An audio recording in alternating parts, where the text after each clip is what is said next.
বন্ধুরা নমস্কার। বিষয় ছোট রোগে বড় সমস্যা। বন্ধুরা, আমরা হামেশাই রোগের যেখানে সূত্রপাতটা সেখানে আমরা চিকিৎসা করি না যথাসময়ে, অর্থাৎ কি না, সেদিকে আমরা খেয়াল রাখি না, আমরা যত্নশীল হই না। তার পরিণামস্বরূপ হয় কি, আমরা বড় সমস্যার সম্মুখীন হয়ে যাই। বিষয়টা একটু আসি। এক ডাক্তারবাবুকে দেখতাম ছোটবেলায়, হোমিওপ্যাথি ডাক্তারবাবু। ওই চেম্বারে নিয়েই তালাটি লাগাতেন। তালাটি লাগানোর পরে সেই তাকে জোরে জোরে তাকে নাড়িয়ে চাড়িয়ে দেখা হতো তালাটি লেগেছে কিনা। নিশ্চিত হয়ে যাওয়ার পরেও ঠিক 2-10 পা এগোতেই আবার ফিরলেন, আবার ওটাকে সেই একইভাবে নাড়িয়ে চাড়িয়ে দেখলেন। আমি দূর থেকে লক্ষ্য করতাম এরকম প্রতিদিনই, প্রায় প্রতিদিন এরকম উনি তালা লাগানোর পরে 3-4 দফা এরকম ফিরে ফিরে আসতেন তাকে চেক করবার জন্য। বন্ধুরা, এ তো গেল এই ডাক্তারবাবুর কথা। আর একজনের কথা বলছি। ইনি এক পোস্ট অফিসে কাজ করতেন। আমি দেখতাম ওনাকে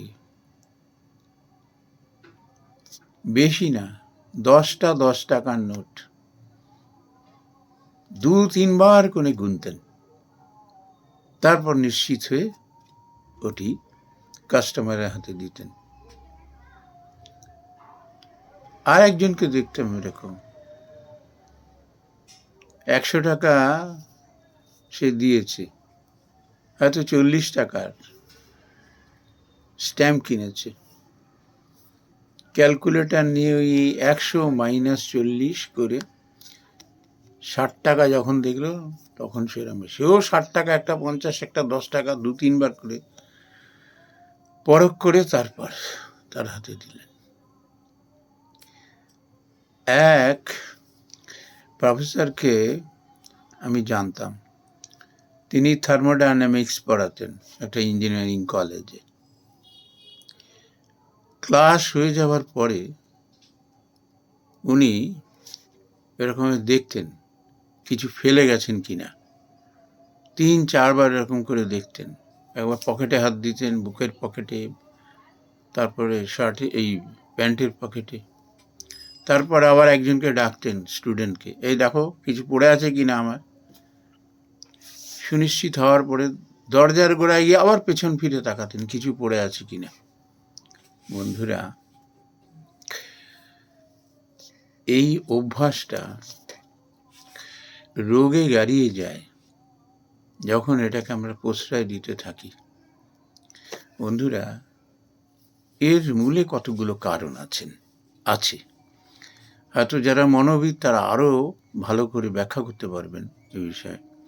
কিন্তু আমরা সাধারণ মানুষ যারা এর থেকে মুক্তি পেয়েছি বা মুক্তি পাই, তাদের অভিজ্ঞতা এরকম বলে, একটা ইনসিকিউরিটি ফিলিংস থেকে এটি হয়, একটা ভয় থেকে এটি হয়। এই ভয় এবং ইনসিকিউরিটি বোধ অলিক, এটাকে আমার প্রশ্রয় দিই। একবারও ভেবে দেখি না যেরকম কেন আমি একটা 10 টাকার নোট 10টা দিয়ে সেটাকে কেন বারবার গুনে গুনে দেখছি, কেন ওই তালাটা লাগাবার পরে বারবার টেনে টেনে দেখার পরেও 3-4 বার করে ফিরে আসছি, কেন ওই রকম যাওয়ার আগে 10 বার করে দেখছি কিছু ফেলে গেলাম কিনা, আবার জিজ্ঞেস করছি একজনকে, দেখো তো কিছু ফেলে গেলাম কিনা। অলিক ভয়, কিছুতেই লস করব না। স্বামী বিবেকানন্দ একটা খুব মূল্যবান কথা বলেছিলেন, যারা অতি সাবধানী না তারাই শেষ পর্যন্ত বিপদগ্রস্ত হয়। এই কথার সার এর মধ্যে রয়েছে। আমরা যদি একটু স্যাক্রিফাইস করতে শিখি না, ত্যাগ করতে শিখি, তাহলে মনের মধ্যে একটা সাহস আসে যে খবরদার না, যায় যাক, একটা নোট বেশি যাক, ভুল হোক, তবু এই অভ্যাসের মধ্যে আমি থাকবো না। তালা খোলা থাক, 3বার 4বার দেখার পরেও যখন এরকম অবস্থা, একবার দেখে চলে যাব, তাতে যা হয় হবে, দেখা যাবে, তবু নৈব নৈব চ, এই অভ্যাসের মধ্যে থাকবো না। এর মূলে আর একটা জিনিস কাজ করে, যখনই আমরা কি করি, এরকম ভয়গ্রস্ত হয়ে যাই না, যদি কিছু হারিয়ে ফেলি, লস করে ফেলবো, এই ভয়টা থেকে আমরা নিষ্কৃতি পাই না, আমাদের ডিস্টার্ব করে ফেলে, মনকে একাগ্র হতে দেয় না। একটা উদাহরণ দিয়ে দেখবেন, রাবার স্ট্যাম্প।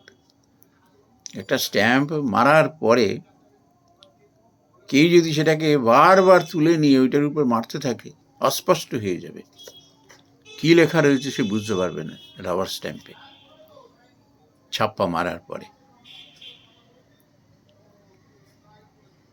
একাগ্রতা, একবার খুব কনসেন্ট্রেশন নিয়ে দেখা, ব্যাস, ফরগেট এভরিথিং, যা হয় হবে, দেখা যাবে। এইটি করতে করতে নিজের মধ্যে একটা আত্মবিশ্বাস যখন গড়ে ওঠে, তখন মানুষের আর এই ভুল হয় না। কিন্তু মানুষ যদি এই অলীক ভয়, অলীক নিরাপত্তা বোধ থেকে যদি এই অভ্যাসের বশীভূত হয়ে যায়, তার কপালে যে কি দুর্ভোগ আসবে, পরে এমন এক মনোরোগের সে শিকার হয়ে যাবে,